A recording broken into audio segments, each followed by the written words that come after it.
Bonjour à toutes et à tous, passionnés de la cyber ou non passionnés de la cyber. C'est Fabrice au micro et c'est l'heure de l'interview dans le podcast de la box du RSSI. Aujourd'hui, j'accueille Alexandre Sahu, qui est responsable d'Off Cybersécurité.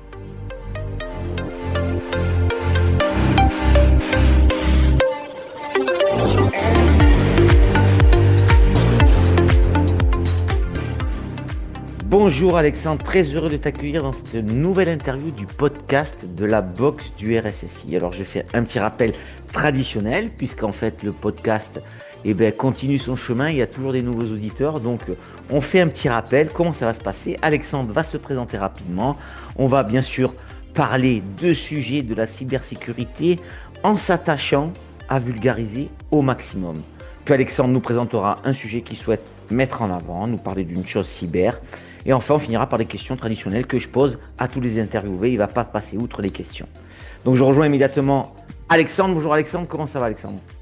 Bonjour Fabrice, je vais très bien. Merci de m'accueillir. Merci à toi de jouer le jeu, puisque je t'ai fait un petit message et tu as répondu immédiatement. Et ça, c'est super. Ça permet de, comme je dis à chaque fois, de pérenniser le podcast. Et c'est plutôt sympa de jouer le jeu. Alors, ma première question, c'est qui est Alexandre ? Moi aujourd'hui je suis responsable de l'offre cybersécurité de Visiative. Alors c'est une offre qui mêle en même temps software et expertise, et c'est une offre que j'ai co-créée il y a 4 ans maintenant avec un certain Julien Fraisse. Julien, lui, il avait plutôt un profil market business. Donc j'ai beaucoup appris d'ailleurs à ses côtés ces dernières années, ce qui me permet aujourd'hui de diriger tous les aspects de cette offre. Mais moi, à la base, j'ai un profil qui est plutôt tech. Je suis plutôt un geek originellement et plutôt un profil tech dans ma carrière. Ok, alors justement, très bonne transition. Raconte-nous un petit peu ton parcours. Donc, t'es devenu pure player presque cyber, mais t'as pas commencé par la cyber, si j'ai bien suivi. Donc, raconte-nous Exactement. ton parcours, ouais. Ouais, alors ça va pas être facile parce que 25 ans de carrière, c'est toujours compliqué à résumer. Mais effectivement, j'ai pas commencé dans la cyber. J'ai commencé, comme j'étais un bon geek, j'ai quand même commencé dans l'informatique. Moi, plutôt dans les systèmes Linux, les outils open source, chez un hébergeur web, à la grande époque des sites web, à la grande époque du boom Internet. Aujourd'hui, c'est le boom de l'IA, mais quand j'ai commencé il y a 25 ans, c'était le boom de l'Internet. Et la sécu, à l'époque, on n'en parlait pas trop, en fait. C'était pas trop un sujet. Alors, il y avait qu'un sujet, c'était les firewalls. Et c'était très cher d'ailleurs en plus à l'époque. Donc moi je me souviens, mon premier pas dans la cyber, ça a été justement de mettre à profit l'open source pour faire des firewalls en open source. Donc ça a été vraiment mon premier pas, et c'est comme ça que j'ai été identifié comme potentiellement quelqu'un qui pouvait faire de la sécu dans une orga où il n'y en avait pas en fait. Ça n'existait pas la sécurité. Alors après, pour la suite, les technos ont évolué, donc j'ai suivi assez naturellement le processus. Les enjeux ont évolué aussi, donc avec des menaces un peu croissantes, donc il a fallu adapter les organisations. J'ai eu l'occasion de créer les premières équipes chez cet hébergeur là, les premières équipes de sécurité opérationnelle. Alors on n'appelait pas du tout ça des SOC à l'époque, cet acronyme n'existait pas, mais Là, c'est à la c'était les mode. prémices. Maintenant c'est à la mode, mais à l'époque c'était les prémices, donc vraiment des équipes d'informaticiens dédiés à la cybersécurité. C'était vraiment le tout début, quoi. Et ensuite, ce qui a vraiment fait un turn dans ma carrière, c'est que je me suis rendu compte assez rapidement que la technique ne suffisait pas. Et à l'époque, on entendait pas mal parler de ISO 27001. C'était le début de cette norme un peu. Ça commençait à se répandre chez les hébergeurs français. Donc je me suis dit, le problème, c'est que je n'y connais rien. Donc, pour être crédible, en fait, je suis retourné à l'école, tout simplement. J'ai fait d'ailleurs un des premiers Master 2 qui était spécialisé dans la sécurité des systèmes d'information. À l'époque, il n'y en avait pas 50. Il n'y en avait qu'un. Donc, j'ai fait ce Master 2 en cours du soir. Et puis, en parallèle, je me suis attelé à essayer de faire certifier l'hébergeur chez lequel je travaillais à cette norme 27001. Donc là, ça a vraiment été le moment où je suis devenu un professionnel de la cyber. Parce que le diplôme et parce que le poste chez l'hébergeur. Et puis ensuite, j'ai eu des expériences de RSSI chez un éditeur bancaire où là j'ai travaillé sur d'autres normes, PCI DSS, PADSS. Et puis enfin, j'ai rejoint Visiative il y a 9 ans maintenant. Alors à l'époque, Visiative c'était une PME, c'est ça qui est assez drôle, c'est que en fait j'ai vécu un peu de l'intérieur la montée en maturité d'une PME qui faisait quasiment pas de cybersécurité, à aujourd'hui, Visiative, c'est une belle ETI, ils sont certifiés 27001, et donc, maintenant, depuis 4 ans, on accompagne même nos clients sur le sujet de la cyber. Donc voilà un peu pour tracer le parcours, les 25 ans. Tu as toute ta place dans le podcast pour deux choses, moi je crois. C'est surtout ton parcours quand même. Tu t'es accroché à la cyber à un moment, tu venais pas de l'IT, tu venais de l'IT et t'es accroché à la Ouais, cyber. Donc c'est bien pour les jeunes aussi, c'est bien pour tout le monde de dire que la cybersécurité c'est ouvert à tout le monde, hein, et que les gens, il faut pas qu'ils aient peur d'y aller. Et tout à deux, fait. tu as cette connaissance avec les PME et donc cette vulgarisation. C'est pour ça que le podcast s'attache à ça.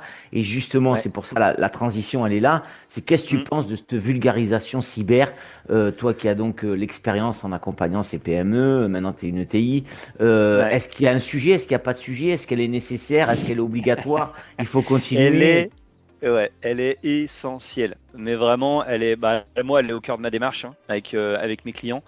Et je pense même, tu vois, je vais aller un peu loin. Je vais dire qu'elle est même d'utilité publique aujourd'hui, cette vulgarisation, parce que si on veut globalement que notre société soit plus robuste, il faut que tout le monde comprenne les enjeux en fait. Et quand je dis tout le monde, ça va du citoyen, hein, donc toi, moi, qui utilisons nos smartphones au quotidien, etc., en passant par les artisans, passant par les TPE, les PME, les organismes publics, tout le monde en fait. Tout le monde doit comprendre les enjeux. Et pour ça, il faut que nous, professionnels de la cyber, on soit capable de les vulgariser et que cette communication passe auprès de tout le monde, quoi. Donc c'est essentiel pour moi. Bon alors, je vais aller plus loin avec cette question parce que c'est intéressant et puis je sais ce que tu fais. T'as eu affaire à plein d'ingénieurs commerciaux qui vendent des produits, etc. Mm. Est-ce qu'on s'auto-flagelle pas aussi, hein, dans la cyber à parler des gros mots, à vendre des trucs où on comprend rien parfois. Ouais, Des fois, c'est très bien ouais. vulgarisé, mais il y a quand même encore une grande majorité où il y a énormément de produits où quand on les écoute, on comprend pas, quoi. Ah bah moi c'est ce qui m'a fait créer cette offre il y a 4 ans, hein. En fait, moi, ça fait 4 ans que je vis une expérience assez incroyable, en fait. C'est que je discute avec des patrons de PME. Et quand on discute avec des patrons de PME, ça rend humble, hein. Je vous assure qu'en termes en termes de professionnels de la cybersécurité, ça rend humble. Et ce que j'ai découvert, en fait, c'est un écart culturel et une incompréhension complète entre l'écosystème cyber et ses boîtes et ses patrons de PME. Parce que justement, comme tu dis, aujourd'hui, le marché de la cyber, même si c'est quand même un peu en train de changer, et heureusement, mais ça a été quand même pendant très longtemps des experts qui parlent un jargon incompréhensible pour un patron de PME, quoi. Donc, et cette dissonance-là, tu vois, pour revenir sur le côté essentiel de la vulgarisation, Hein. cette dissonance-là, cet écart culturel, il a quand même des conséquences graves, hein. C'est-à-dire qu'en fait, notre économie, elle est vulnérable parce que nos entreprises sont mal préparées. Donc, ça devient des cibles faciles. D'ailleurs, ce sont les principales victimes de la cybercriminalité. Mm. Aujourd'hui, c'est les PME ETI, hein. Donc, c'est des gens qui n'y comprennent rien à la cyber. Donc, si on continue à creuser ce fossé culturel, en fait, c'est grave pour notre société globalement. Donc moi voilà, l'expérience un peu enrichissante que j'ai depuis 4 ans là, c'est d'écouter ces dirigeants de PME et d'essayer, alors à mon petit niveau, hein, j'essaye d'avoir une approche de la cyber qui soit moins technique, Pour les qui soit embarquer. moins dogmatique aussi, parce que souvent on a des visions cyber très dogmatiques, et puis aussi plus frugales, parce que les PME ETI, elles n'ont pas les moyens de grands groupes, et globalement, si je devais résumer, plus proche du terrain, quoi. Ok. Pour essayer de les embarquer et faire de la cyber. Et une fois qu'ils font de la cyber, Exactement. ils continuent. Ok, on est plusieurs Exactement. à prôner ce que tu dis et c'est Mm. plutôt bien de s'entendre et de Ouais, s'auto-écouter sur ce de sujet. ce- Ça fait du bien parce que des fois on se sent un peu isolé et le podcast ouais, aussi, il a lieu. C'est pour ça en fait que ouais, voilà, rencontrer des gens partager. qui partager et puis rencontrer des gens qui pensent comme nous et ça fait du bien. Alors si on part un peu sur le RSSI mais un peu plus large Ouais, aujourd'hui, peut-être une ouais. cellule cyber ou que le RSSI, quelles sont pour toi les responsabilités essentielles, que ce soit soft skills ou hard skills, pour Ouais, une PME qui embarquerait une petite cellule ouais, cyber sans faire un ouais. blocage sur le RSSI, hein. Ouais, bah globalement, enfin moi je pense, mais c'est ma conviction parce que je viens de la technique, donc forcément j'ai les compétences techniques, donc ma conviction aujourd'hui c'est que c'est plus ça l'essentiel. Pour moi l'essentiel c'est les soft skills. Aujourd'hui enfin même excellent techniquement, quelqu'un qui travaille dans la cybersécu, s'il n'est pas pédagogue, s'il n'est pas communicant, s'il n'a pas une bonne dose de leadership, il sera forcément perçu comme un frein et pas comme un levier en fait. Parce que la cybersécurité, c'est comme ça, on met des contraintes. Donc, enfin voilà, pour moi, c'est vraiment ces soft skills-là qui font que on peut réussir finalement à sécuriser une entreprise. Ok, et si on part sur le rôle du RSSI pur, puisque tu as été C'est mission. RSSI Ouais, dans la banque, si j'ai bien suivi, ouais. quelles est pour toi les valeurs, allez, on va sortir les valeurs, ouais, les valeurs essentielles d'un Pourquoi pas les RSSI pour valeurs? que ça tourne? Bah, écoute, je pense que bah, c'est des valeurs humaines, hein. Ça va avec les soft skills en fait, hein. C'est Ouais. un peu. En fait, je pense que si on prend un peu de recul, ce qui est important pour un RSSI, c'est d'ancrer une culture dans une entreprise. Et ça, pour moi, c'est le défi majeur. C'est-à-dire que, quelles que soient les mesures, les procédures, les choses qu'il va mettre en place, s'il n'arrive pas à ancrer cette culture, eh ben, ça va disparaître quand il va partir. Ou, enfin voilà, il faut vraiment que ce soit ancré. Donc, quelle que soit l'entreprise, quel que soit finalement les défis majeurs qu'il va avoir à relever, ce RSSI, je pense qu'il doit avoir en tête toujours une chose, c'est comment je fais pour ancrer cette culture durablement dans l'organisation, pour faire en sorte que globalement, bah, ce sujet de la sécurité, ce soit quelque chose qui soit intégré à tous les niveaux de l'entreprise sans qu'il y ait besoin toujours d'y mettre de l'effort. Et pour ça, bah, on en revient à la vulgarisation, on en revient finalement à ce sujet de faire comprendre les enjeux à tout le monde, parce que si tout le monde comprend les enjeux, si on a une bonne dose de communication, une bonne dose de leadership, et ben finalement cette culture va s'ancrer dans l'entreprise et l'effort sera moins important à l'avenir pour faire passer de nouvelles contraintes ou de nouvelles réglementations, de nouvelles choses qui apparaissent. Donc voilà, pour moi c'est vraiment le rôle. Alors le rôle du RSSI, on pourra en parler des heures, hein, parce que Oui, oui, non, mais en plus, il est tellement différent en fonction de la taille de l'entreprise, mm, des mm. enjeux, etc. Mais c'est vrai que moi, c'est un rôle que j'adore, enfin que j'ai adoré. Moi, je le suis plus aujourd'hui, mais je l'ai été longtemps. C'est un rôle que j'ai adoré parce que justement, il est très transversal. Il est très sur les soft skills et en même temps, il fait appel quand même à un background technique Mm. intéressant. Donc, c'est vraiment un poste qui est très complet. Et ça, si tout à l'heure tu parlais des jeunes qui veulent se Ouais. lancer dans la cyber, s'il y a un truc où je peux dire que vraiment on s'ennuie jamais quand on est RSSI, on continue d'apprendre toute sa vie et on fait jamais des tâches répétitives, c'est bien le poste de RSSI. Oui, c'est vrai, là tu ressors la curiosité du RSSI et puis c'est Ouais. ça, ouais, il faut qu'il apprend tous les jours. Et ce que je relève de ta définition un petit peu, je pense que Mm. c'est un fort pouvoir stratégique surtout, c'est ça, puisque c'est transverse. Exactement. Donc c'est Ouais. appliquer une stratégie. Et ça c'est intéressant, une stratégie sur tous les services, sur l'ensemble de l'entreprise. Et ça c'est Ouais. hyper intéressant de réussir sa stratégie qui est mise en place. Alors si Ouais, on part un petit peu exactement. sur la sensibilisation, Alexandre, Ouais. quelle est ton Ouais. approche? Bon, tu as vu, t'as écouté plusieurs interviews, donc il y a des Ouais. approches différentes. On sait qu'il faut Ouais. adapter à l'auditoire. Est-ce que toi, elle est basique avec des PowerPoint ou tu Écoute, varies un petit peu? de ce point de vue-là, je te cache pas que c'est pas ma spécialité. Je suis pas Ah, très bon. ben, Ah, écoute, t'as il le faut savoir droit. le dire, il faut Oui, il savoir faut. connaître ses points faibles. Ouais. C'est pas ma spécialité, donc c'est vrai que sur ce sujet-là, moi j'aime bien m'appuyer sur Des des experts ou spécialistes. des spécialistes ou des pratiques éprouvées. Et, Euh, et- je sais aujourd'hui, et je l'ai fait moi-même pendant des années, hein, donc il y a de jugement de valeur, mais je sais aujourd'hui que faire passer des collaborateurs devant des PowerPoint, ça ne marche pas ou ça ne marche plus si tant est que ça ait déjà fonctionné. Donc je pense qu'aujourd'hui, voilà, il faut être capable quand même, avec les technologies qu'on a aujourd'hui, de partir sur des choses plus engageantes. Voilà, il faut que les collaborateurs soient plus engagés dans leur propre parcours. Mais moi, en tout cas, j'ai une conviction sur ce sujet, c'est que la sensibilisation, la formation, c'est nécessaire, c'est sûr. Mais par contre, c'est pas suffisant. Moi, je pense qu'il faut entraîner ses collaborateurs. Il faut les mettre en situation, il faut observer les réactions qu'elles soient d'ailleurs positives ou négatives. C'est-à-dire qu'il faut renforcer les réactions positives et travailler sur les réactions négatives. Et c'est en apprenant de ces expériences, en fait, que réellement le collaborateur devient efficace. Donc, et tu vois, on parlait d'ancrer une culture. Bah, ancrer des réflexes, c'est pareil. Pour ancrer des réflexes, il faut s'entraîner. Enfin, je veux dire, dans aucun sport, on ancre des réflexes en lisant des bouquins sur le sport. On est d'accord. Donc, il faut s'entraîner dans la pratique pour acquérir des réflexes. Et ben, dans la cybersécurité, c'est exactement pareil, il me semble-t-il. Ce que je retiens en tout cas de ton approche de la sensibilisation, c'est l'entraînement. Ce mot qui n'était pas Exactement. sorti, c'est Ouais. l'entraînement. Et c'est un joli mot pour la cybersécurité. S'entraîner, s'entraîner. Souvent, on emploie ce terme quand on joue la gestion de crise, on fait de l'entraînement. Oui, On exactement. s'entraîne aussi aux sauvegardes. Mais c'est vrai qu'on Oui. sort pas souvent ce mot dans la cyber, de l'entraînement à la sensibilisation. C'est Ouais. pas ce mot Ouais. qu'on sort. Ouais, c'est vrai. C'est pas faux. Et Et pourtant, oui, et pourtant, c'est ça, c'est juste. mm, mm. Alors aujourd'hui, Alexandre, quel thème, quel sujet, quel conseil ou quelle lecture ou une idée folle, quel moment ou quelle vulnérabilité, un truc cyber, t'as envie de nous partager?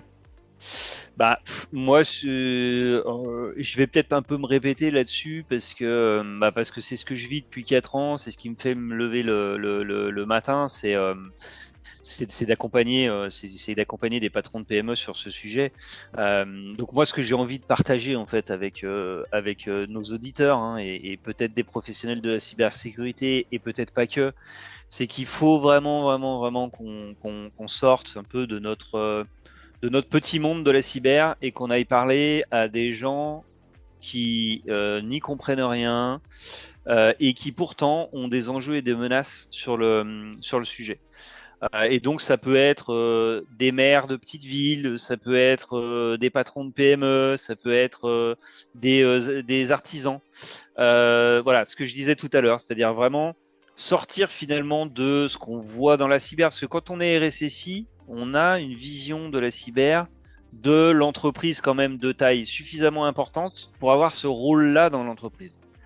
Donc forcément, on a un biais, c'est-à-dire que euh, ça veut dire que déjà l'entreprise, elle a un niveau de maturité en cyber puisqu'elle a un RSSI.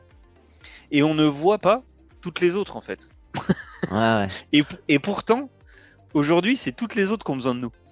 ouais. Donc, C'est mon point de vue. Donc de ce point de vue-là, moi, si j'ai un truc à partager, c'est un rôle que, bah, d'ailleurs, qu'on a testé ensemble, hein, Fabrice, ouais, à une époque, c'est un rôle de coach en fait, de cyber coach. ouais. C'est-à-dire que plutôt que de se positionner en RSSI qui va édicter des règles, etc., c'est de se positionner en coach qui va accompagner une entreprise à mettre en place finalement ce que ferait un RSSI, mais sans en avoir un.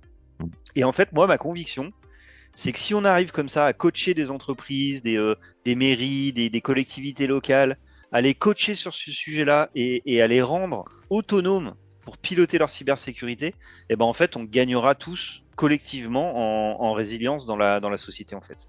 Donc moi, ce que j'ai envie de partager, c'est devenez tous des coachs. Et ça fait un peu le parallèle avec le sport qu'on faisait tout à l'heure avec Ouais, l'entraînement. ouais. C'est que voilà, pour devenir bon, ben il faut s'entraîner puis il faut être coaché. Ok. Et si je fais un petit peu le parallèle dans le business, tu me dis si tu es d'accord ou pas. Et Ouais, aussi que le monde du business, des offres cyber, s'adapte justement à sa société qui ne parle oui, pas cyber, qui n'ont pas de oui. relais cyber. Et que ça soit dans la vulgarisation et dans les tarifs. Parce que, voilà, Ah sans bah parler de ça, business pur. ouais, Mais c'est important. je parlais de cybersécurité frugale tout à l'heure, et c'est un vrai sujet, hein, un patron de PME. Alors il y a deux axes. Évidemment, il doit prendre conscience pour aussi être capable d'allouer un peu de budget sur ce sujet-là. Et de ce point de vue-là, je pense que les premiers personas qu'il faut coacher sur le sujet, c'est les DAF, c'est les directions financières en fait. Une direction financière, si, en plus, souvent dans les PME ETI, le système d'information est sous le DAF parce que le système d'information est vu comme un centre de coûts. Donc on le met sous le pilotage du DAF pour surtout pas faire exploser les coûts.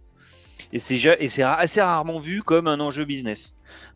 Donc vulgariser, sensibiliser ce sujet-là auprès des directions financières pour qu'elles comprennent les enjeux, mais surtout qu'elles comprennent finalement comment ça peut leur faire gagner de la compétitivité demain, comment ça peut couvrir des risques financiers.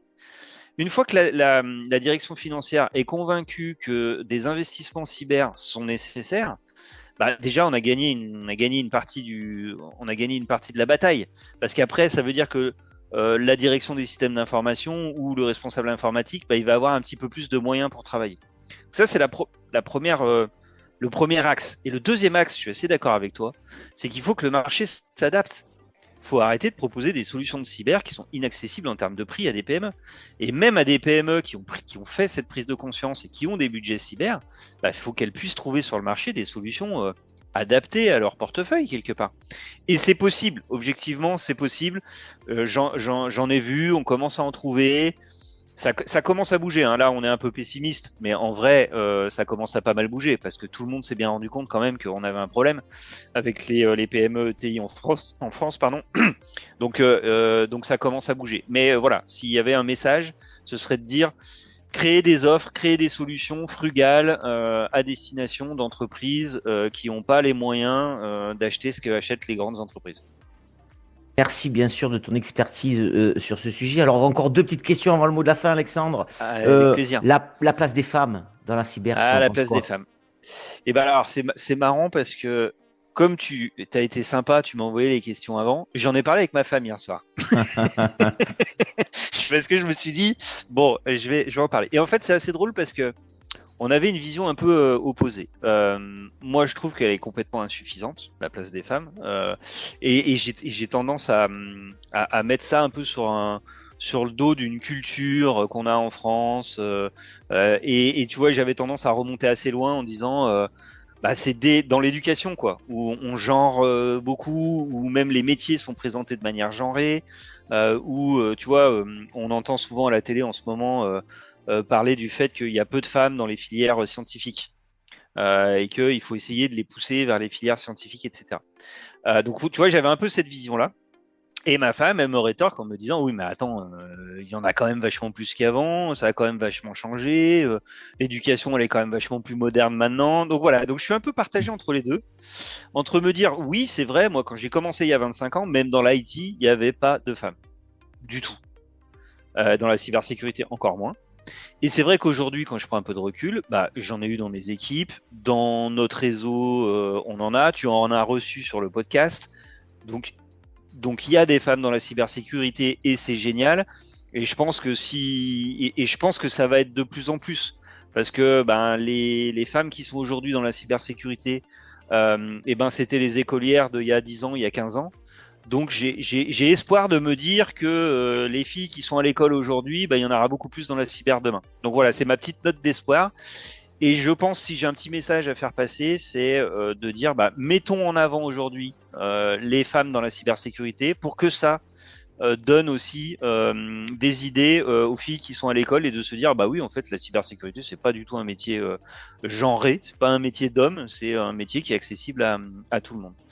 Voilà, c'était ma petite analyse. Petite analyse sous les conseils de Oui, ta femme. quand même. Alors, dernière question, Alexandre. Bien sûr, tu es passionné de la cyber. Tu vis, tu mens, tu manges, tu dors cyber. C'est ça. Qu'est-ce que t'aimes pas dans ce milieu-là? Je te donne une baguette magique et tu l'enlèves immédiatement. Ça Ah, disparaît le lendemain. Il y a bien une chose que euh, t'aimes pas. Rien n'est parfait.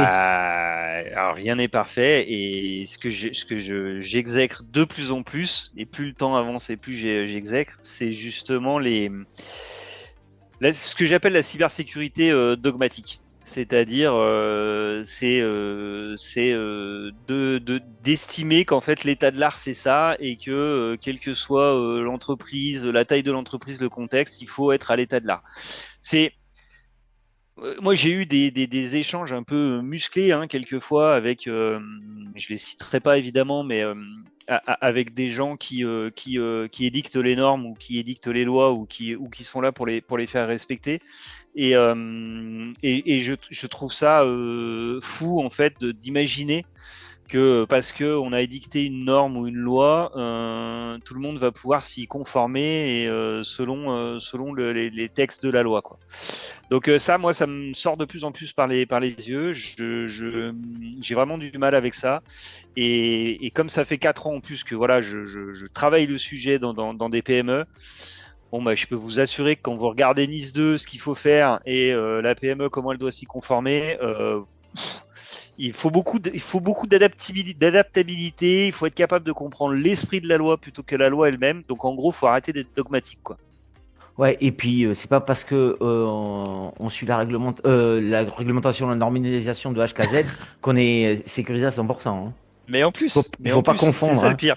Exactement, c'est ça le Ouais. pire. C'est qu'en plus, c'est être dogmatique, c'est pousser les entreprises à faire une débauche de moyens qui en plus ne seraient pas forcément efficaces. Donc voilà, donc le dogme surtout pas. Il faut être voilà, il faut être proche du terrain, il faut être pragmatique, il faut s'adapter.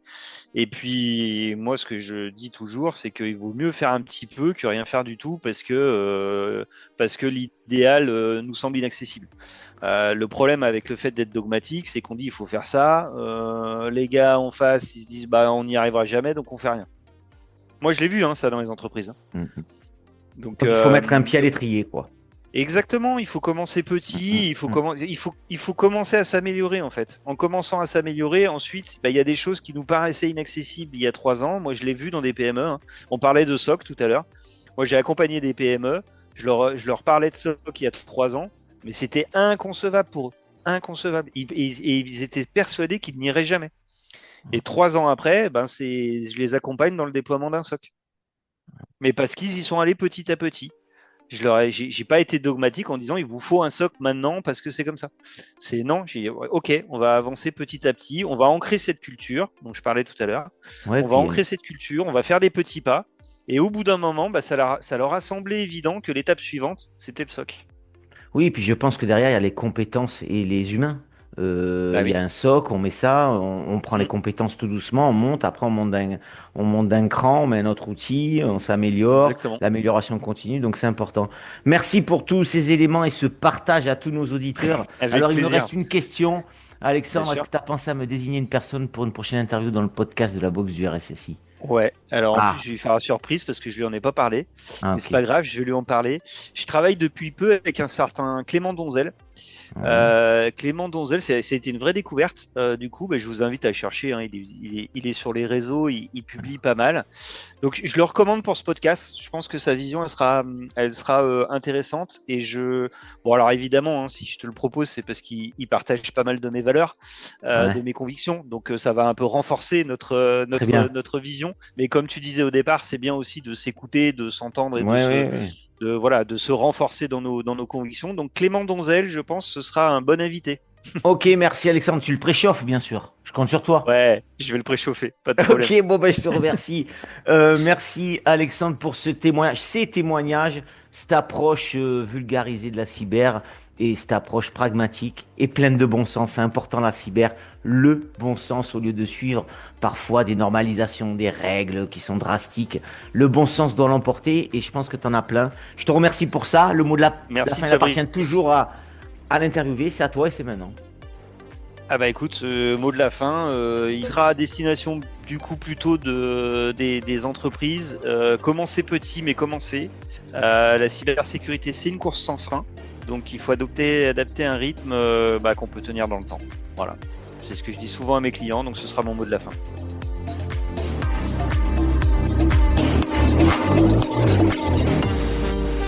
Un grand merci à Alexandre d'avoir joué le jeu de la désignation dans le podcast de la boxe du RSSI.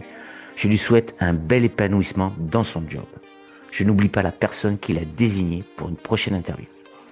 Merci à toutes et à tous d'avoir suivi ce nouvel épisode du podcast de la boxe du RSSI. Si ça vous a plu, n'hésitez pas à partager sur vos réseaux. Je vous dis à très vite pour une prochaine interview, car la cyber, c'est super.